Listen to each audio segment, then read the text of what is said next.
Halo, nama saya Brian. Halo, nama aku Rahel. Perkenalkan, nama saya Agil. Halo, nama aku Samuel. Udah 10 bulan ada di Jogja. Udah tinggal di Jogja 6 bulan. Saya sudah 4 tahun. Ini tahun ke-14 saya di Yogyakarta.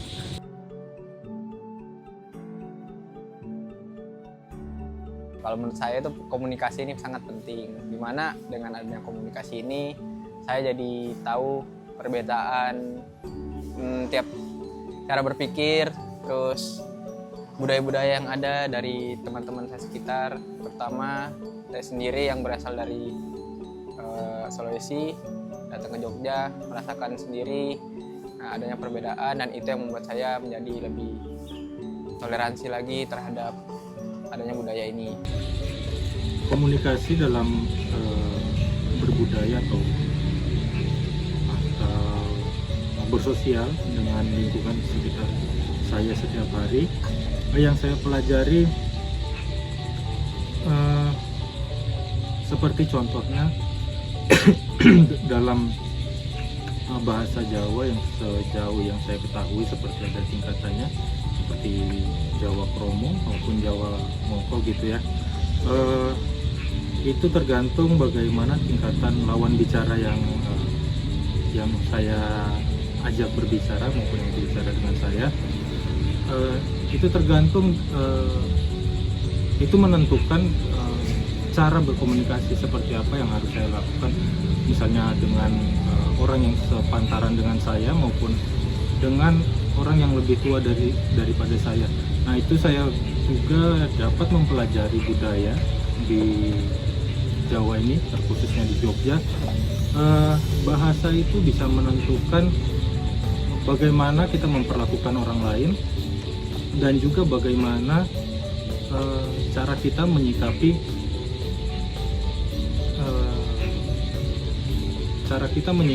untuk berkomunikasi dengan lawan bicara kita.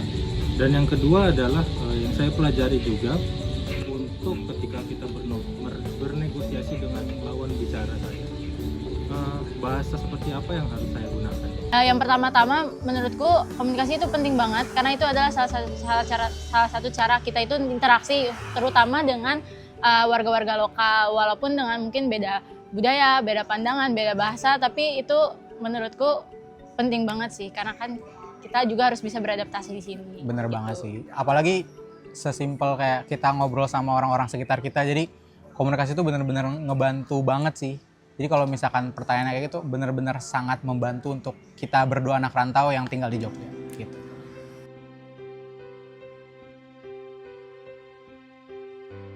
Nah, kalau menurut saya untuk ini ada perbedaannya, yang dimana saya merasakannya sendiri, dimana waktu saya berada di tempat saya berasal, yaitu di Sulawesi, yang paling saya rasakan itu dari cara berkomunikasi dan cara bicaranya, yang dimana dari saya sendiri, tempat saya sendiri itu cara orang-orang di sana itu berbicara dengan cara yang tegas, lugas, namun mereka apa adanya, mereka tidak ada basa-basi. Sedangkan kalau semenjak saya berada di Jogja ini, yang saya rasakan orang-orangnya itu sangat tidak enakan. Mereka cara berbicaranya, nadanya itu sangat lembut, halus. Bahkan untuk berkenalan dengan orang baru, mereka terkadang kebanyakan basa-basi kalau menurut saya. Kalau dari perbedaan budayanya, kita pasti ngerasain banget sih, apalagi kita berdua kan anak rantau banget. Komunikasi di Bogor sama komunikasi di Jogja tuh bener-bener perbedaannya sejauh itu menurut kita. Karena balik lagi ke kulturasinya, karena kita kan dari Bogor yang udah nyampur juga kali ya. Karena budaya Bogor itu emang ketarik-tarik dikit sama budaya Jakarta. Jadi bahasanya tuh bener-bener beda banget sama bahasa di Bogor gitu. Terus aku juga mau nambahin, ini terutama yang paling aku rasain banget ya untuk bedanya, untuk kita sebagai anak-anak rantau dengan warga-warga atau teman-teman yang dari sini, dari Jogja, itu salah satu dari gaya komunikasinya, dimana di sini tuh bener-bener lebih halus banget. Sementara kayak aku waktu itu juga pengalamanku mau beli ke warung, aku ngomong blak-blakan banget, sementara mbaknya tuh yang bener-bener kayak halus banget. Jadi di situ sih yang paling terlihat banget perbedaan dari gaya komunikasinya.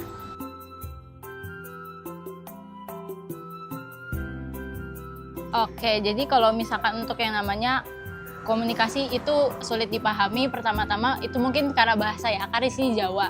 Itu kadang ada, kalau aku lagi sama teman-temanku itu ada yang mereka ngobrol sesama orang Jawa. Terus aku di situ cuma bisa ngeliatin doang kayak, ini ngobrolin apa? Terus di situ aku merasa gak sulit karena aku sendiri itu orangnya Yeping ya, dan aku juga cukup pengen tahu apa yang mereka obrolin. Jadi aku kayak, ayo ngobrol pakai bahasa Indonesia dong, apa itu artinya? Aku selalu gitu. Dan terus aku juga ada salah satu mungkin pengalamanku yang cukup sebenarnya biasa aja tapi ya agak malu dikit sih. Jadi waktu itu aku mau beli nasi goreng di depan kampus, terus aku dengan pedenya aku bilang, Bu, saya pengen sego gorengnya 1. Terus ibunya kayak, hah? Sego mbak, sego, oh sego, ternyata sego bukan sego. So tau banget itu aku. Dan aku ada salah satu pengalaman lucu aja sih. Jadi aku kan di sini tuh lagi magang di Jogja. Dan rata-rata orang-orang tuh kalau komunikasi pakai bahasa Jawa. Jadi ada satu kali momen atasan aku tuh ngomong pakai bahasa Jawa ke aku, suruh ngambilin sesuatu dan aku nggak paham. Dan situ aku kayak biar gak dimarahin jadi aku iya aja. Terus aku ke belakang dan balik gak bawa apa-apa. Itu momen lucunya karena emang gak tahu apa-apa ya. Itu momen lucu dari kita berdua. Saya KKN, waktu itu di Kulon Progo, tepatnya di desa Kalibiru. Yang saya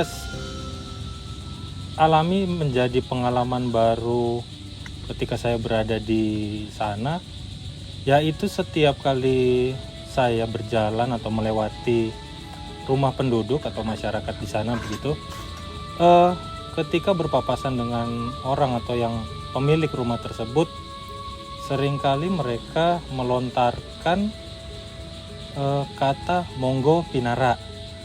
Nah, saya yang sudah sekian lama tinggal di Jogja barang tentu sudah mengerti apa arti dari kata-kata tersebut. Jadi sepenangkapan saya adalah orang-orang tersebut mengundang saya untuk datang dan duduk di rumah orang yang pemilik rumah tersebut. Pada kesempatan pertama saya menuruti ajakan tersebut dan seperti biasa ya, orang-orang di sini menyuguhi teh panas gitu atau gorengan. Nah, setelah kejadian tersebut, hari-hari kemudian, hari-hari selanjutnya begitu ya, ketika lewat rumah tersebut, kembali lagi mereka melontarkan kata-kata yang sama seperti itu, monggo pinara. Dan saya yang terbingung, kenapa setiap kali saya melewati rumah tersebut selalu diundang untuk mampir ke rumahnya. Ternyata setelah saya pelajari, ternyata kata-kata tersebut sekadar basa-basi atau bisa dibilang juga salah satu cara penduduk tersebut untuk mengajak ngobrol ataupun sekadar mengucapkan halo, apa kabar dan sebagainya. Pas masih awal-awal saya datang di Jogja, saya terkadang merasa bingung dan ambigu dengan istilah atau ungkapan yang biasa diberikan kepada saya dari orang-orang sekitar saya yang asli dari Jogja. Misalnya bapak kos, kadang saya bingung. Pernah tuh kayak mau makan atau mau minum, bilang monggo. Nah ini saya nggak paham maksudnya apa monggo. Nah tapi dari situ saya mulai bertanya, berdiskusi, akhirnya saya tahu. Yang faktornya sih lebih ke bahasa yang masih belum bisa menyesuaikan.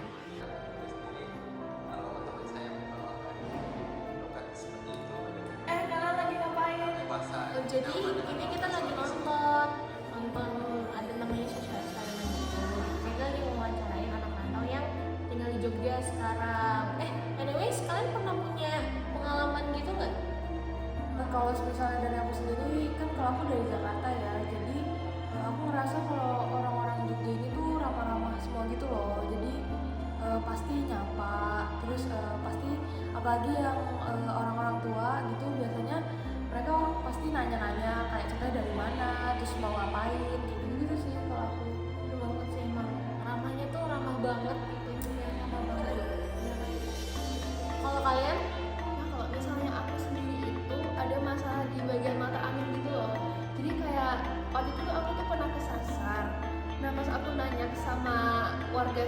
sekarang mereka tuh pada nyampe kayak ya ini nanti lampu merah, habis itu ke timur, ke selatan. Jadi kayak aku tuh bingung itu tuh kayak di mana, soalnya di kota aku di Medan itu tuh kayak gak ada kayak gitu. Kayak kalau misalnya anak jalan tuh kayak ini lampu merah ke kanan, kalau di situ kayak beda. Jadi kayak aku tuh lumayan kayak harus beradaptasi gitu sih. Susah banget ya pasti. Iya. Kalau aku sih waktu ospek fakultas ya kan aku punya teman, mereka itu rata-rata orang Jawa semua. Nah mereka itu cerita-cerita, bercanda, terus aku merasa ini mereka bahas apa ya, aku juga pengen ikut tapi nggak ngerti bahasanya gimana. Gitu aja sih.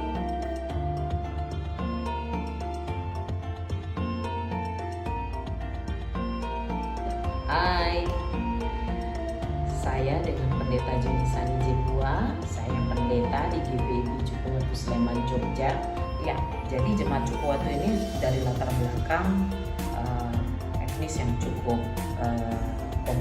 complicated juga ya, maksudnya dengan latar belakang budaya. Kalau orang Ambon terkenal dengan jiwa kerasnya, orang Jawa dengan gaya lemah lembutnya, dan dari daerah Sumatera juga dengan gaya cukup keras ya. Jadi memang menghadapi multi etnis itu tidak mudah, tetapi yang membuat saya mencoba memahami karakter setiap jemaat yang saya layani itu, yang pertama saya belajar untuk memahami dulu.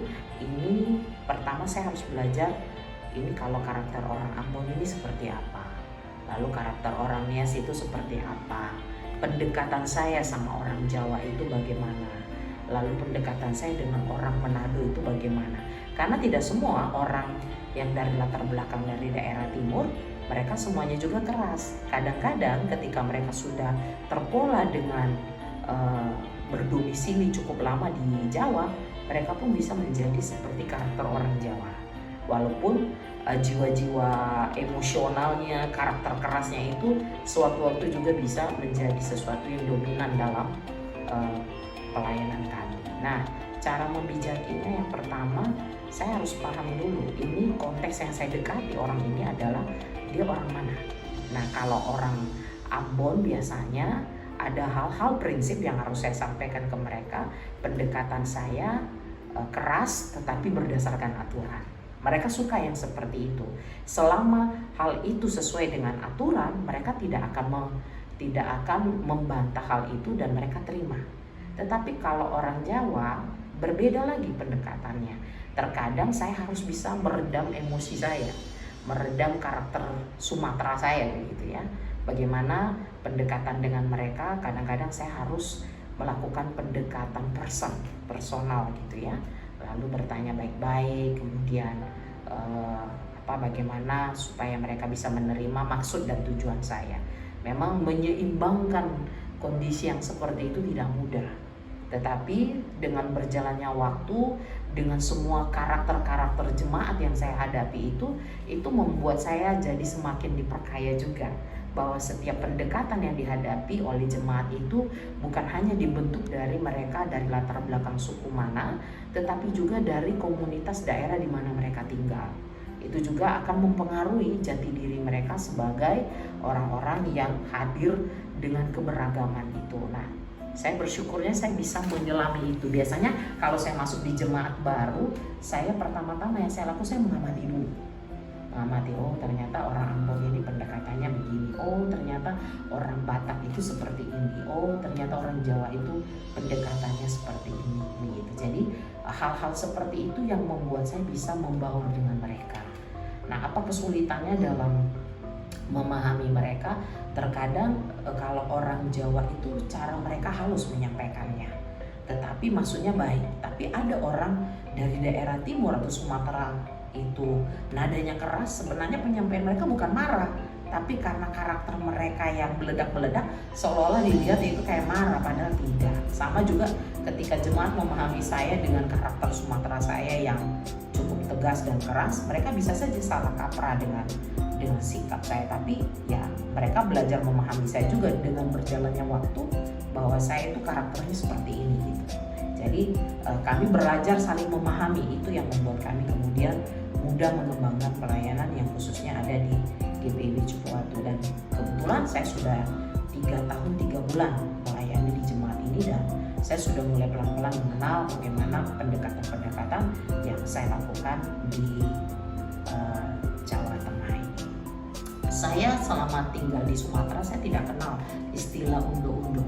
Undo-undo itu semacam ada pesta pertanian yang membuat mereka melakukan semacam membawa persembahan hasil pertanian ke gereja, lalu kemudian itu dijual untuk kemudian mendanai pelayanan yang ada di jemaat. Itu pernah terjadi di tempat saya yang dulu di Karunia Karangenda, Palembang. Kebetulan jemaat saya itu banyak orang Jawa gitu ya, mereka memang petani-petani, mereka jual ayam, mereka jual ini. Nah, pertama awalnya saya tidak kena begitu, ini kok jualnya kayak gini ya begitu. Tapi saya belajar ternyata undo-undo itu ada juga manfaat yang cukup baik di jemaat ya. Lalu kemudian pada waktu saya bertugas di salah satu daerah di Kalimantan Barat, itu ada istilah namanya gawai. Ya, gawai itu kalau orang bilang itu namanya hari ulang tahun padi. Mereka bersyukur bahwa hasil panen itu melimpah, jadi mereka akan membuat semacam perayaan yang ditentukan tua-tua adat untuk menentukan kapan setiap gawai itu dilakukan di setiap kampung dengan jadwal yang berbeda.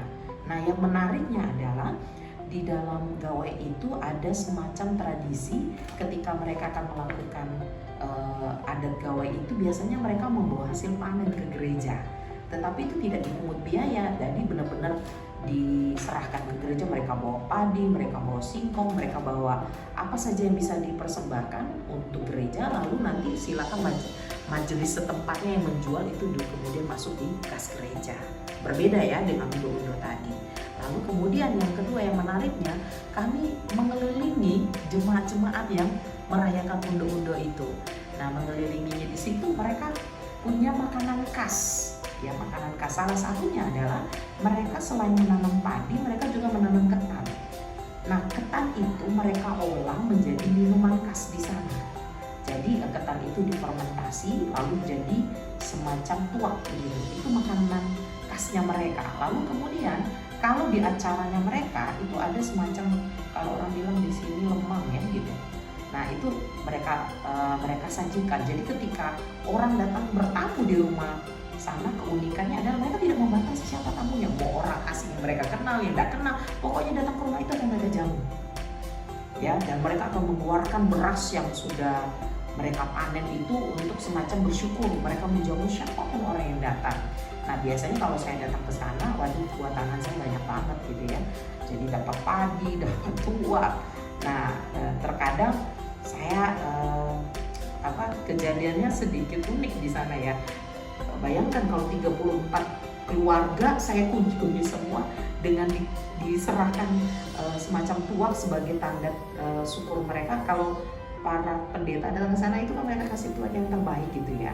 Nah, kan saya nggak mungkin minum tuak 34 jemaat lah, sampai di rumah yang ke-20 mungkin saya sudah mabuk.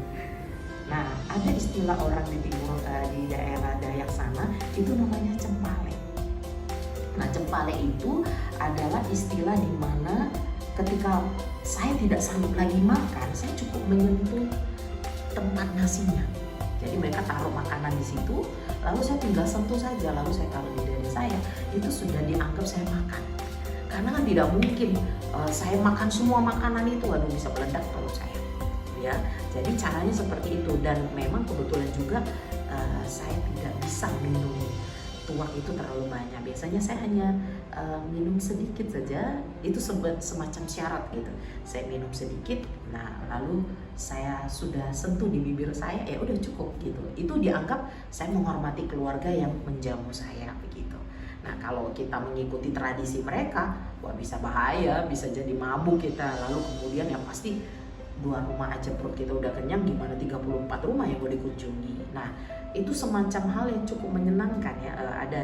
Ada kisah-kisah di balik keberagaman di jemaat yang mula-mula saya layani ketika saya ditempatkan di Kalimantan Barat, yang rata-rata jemaat saya itu adalah Dayak Ribun. Jadi Dayak Ribun itu di satu daerah terkumpul. Dayak itu berbeda dengan orang Jawa. Mereka orang Dayak, tapi setiap kecamatan itu bahasanya berbeda. Jadi mereka tidak sama gitu bahasanya. Jadi bahasa Dayak Aje itu beda tidak sama gitu. Kalau orang Jawa kan orang Jawa ya semua bahasanya sama gitu ya. Nah kalau di Kalimantan yang tempat saya melayani di Kalimantan Barat itu berbeda ya. Nah lalu apa pengalaman lucu yang saya selama ini alami di sana? Yang saya sulit untuk makan di sana itu karena cara mereka mengolah makanan itu semuanya bening. Saya orang dari Sumatera yang terbiasa dengan bumbu ya. Jadi bayangkan kalau ayam cuma dibening, cuma dicemplung-cemplung begitu, bagi saya kok kayaknya aneh ya. Nah kadang-kadang maaf makanannya mereka itu tidak cocok dengan selera saya. Bagi mereka enak, tapi bagi saya kurang enak gitu. Jadi kadang-kadang saya sampai jemaat itu akhirnya paham kondisi saya. Nah, jadi mereka sudah tahu bahwa karena saya Sumatera menyukai rasa pedas, biasanya mereka tahu bahwa saya tidak suka dicemplung-cemplung begitu. Nah, solusinya bagaimana? Jemaat saya memanggang ayam. Mereka cuma kasih garam, lalu mereka buatkan sambal buat saya. Karena mereka tahu pasti saya akan nyentuh makanan yang mereka kasih itu sedikit gitu. Karena saya kurang suka, tidak cocok di lidah saya. Nah, begitu juga waktu saya pindah di Jawa, saya sampai berat badan saya turun sekali karena saya tidak suka rasa manis di makanan. Kami di Sumatera itu terbiasa hanya makan itu tidak ada namanya campuran gula sebagai penyedap di masakan. Benar-benar rasa asin dengan ya penyedap lah begitu ya. Tapi ketika saya makan sesuatu yang seperti opor, yang seperti sambal, seperti namanya makanan yang dioseng-oseng itu, saya agak kesulitan kalau sudah ada rasa gula. Nah, memang itu di situ lucunya. Waktu pertama kali beradaptasi itu, badan saya langsung anjlok kurus karena beradaptasi dengan selera mereka itu susah. Dan saya bersyukur puji Tuhan bahwa jemaat itu mau mengerti keadaan saya gitu. Jadi mereka suka saya bilang kalau boleh masak untuk saya, bolehkah hanya dipanggang atau digoreng saja supaya jangan dibikin opor atau apa, karena rasa manis itu membuat saya tidak selera makan. Itu kalau di Jawa. Tapi kalau waktu di orang Dayak, mereka juga paham bahwa saya tidak suka dengan direbus-rebus begitu. Jadi mereka biasanya panggang, kasih garam saja, tapi mereka buatkan saya sambal. Nah itulah yang akhirnya membuat saya kembali bisa berselera makan. Memang kalau berpindah di daerah itu kesulitan saya itu makanan. Ya memang di situ kisah lucunya. Nah kemudian kedua, makanan di Jawa, di Kalimantan Barat itu agak sedikit ekstrim ya. Nah itu yang saya paling susah gitu. Mereka biasa makan ular. Aduh saya nggak bisa. Kayaknya makanan yang wajar-wajar buat saya itu seperti ayam, lele, ikan-ikan. Saya disuruh makan gitu, aduh saya belum, jangankan makan. Ngeliat bentuk makanan aja saya mau kabur. Karena bagi saya aduh geli banget membayangkan itu ular gitu. Nah cara masak mereka juga begitu.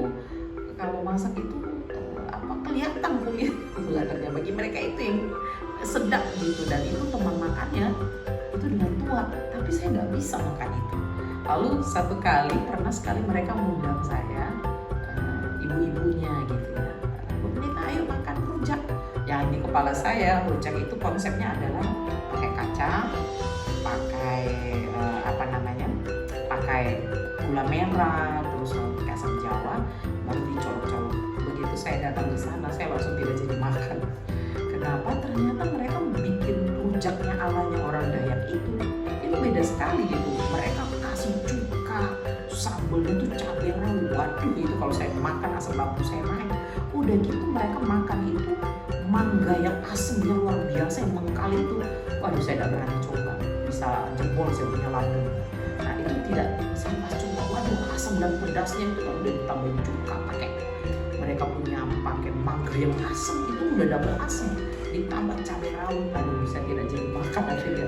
Karena mereka bilang kenapa Ibu Pendeta tidak makan? Saya bilang selama ini dalam pikiran saya rujak yang kalian maksud itu adalah rujak yang benar-benar rujak yang pakai bumbu kacang. Lalu kemudian satu kali mereka ngajak saya makan bubur. Nah itu saya juga heran. Jadi mereka masak bubur itu berbeda Bapak Ibu. Mereka masak bubur itu kalau kita kan bubur nasinya itu tinggal dicemplung gitu, dibikin sampai lembek. Kalau mereka tidak. Jadi berasnya itu digoseng, lalu ditumbuk. Setelah ditumbuk halus baru itu dimasak jadi bubur. Nah cara mereka bilang itu bubur Melayu. Nah bubur Melayunya itu maksudnya semua daun. Cuma yang saya agak heran kalau orang makan bubur Manado kan biasanya dipotong-potong daunnya. Ini enggak, satu batang aja Mbaknya bilang begitu saya makan. Waduh, ini saya kayak makan batang utuh. akhirnya nggak cocok sama saya, akhirnya saya nggak makan juga. Jadi ya memang setiap daerah tuh punya ciri khas ya, tapi saya belajar untuk menerima ya. Kalau mereka suka makan seperti itu ya nggak apa-apa, tapi saya juga minta maaf kalau saya tidak makan makanan itu. Lebih baik mereka lebih menghargai kita jujur bahwa kita tidak bisa makan itu. Mereka menghormati itu. Biasanya kalau mereka tahu saya, biasanya mereka sudah panggangkan ayam atau gorengkan ayam atau gorengkan ikan, nah itu yang saya makan gitu. Kira-kira seperti itu pengalaman di sana gitu, tentang pengalaman yang saya alami selama saya menghadapi kondisi-kondisi yang ada. Nah, bagaimana sebagai tokoh agama saya bisa menyesuaikan keadaan di sana? Ya saya belajar menghargai adat istiadat di sana. Salah satunya contoh ketika mereka mau menanam padi itu namanya nugal. Nah, caranya apa supaya saya diterima mereka? Biasanya mereka setiap mau menanam itu mereka panggil saya. Saya berusaha menerima adat itu dengan cara apa? Saya ajarkan mereka sebelum menanam benih itu didoakan, nanti mereka bikin acara besar, makan-makan begitu. Lalu saya diundang, saya berdoa, dan kadang-kadang saya juga belajar. Karena metode mereka menugal itu bukan seperti di Jawa menanam padi itu di ladang yang sudah dibakar, lalu kemudian tanah itu dilubang, lalu padinya itu dilempar. Saya berapa kali coba dilempar nggak masuk di lubangnya. Ternyata itu punya keahlian yang khusus untuk bisa melemparnya. Jadi masuk ke lubang, jadi itu tidak ditutup, nanti dengan sendirinya dia akan tumbuh sendiri gitu. Nah, jadi begitu, setiap daerah itu berbeda. Kalau di sini kan padi sawah, kalau di sana padi ladang. Nah, itu pengalaman yang saya alami selama saya ada dalam pelayanan di GPIB sebagai pendeta. Semoga sharing saya ini bisa membangun keberagaman juga. Dan kebetulan di tempat saya itu mayoritas Katolik.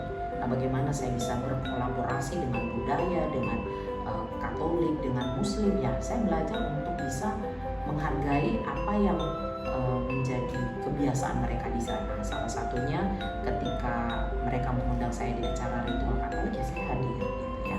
Begitu juga ketika kami mengundang acara Protestan, ya mereka juga hadir. Ketika ada orang Muslim mengadakan acara, ya kami juga menghargai.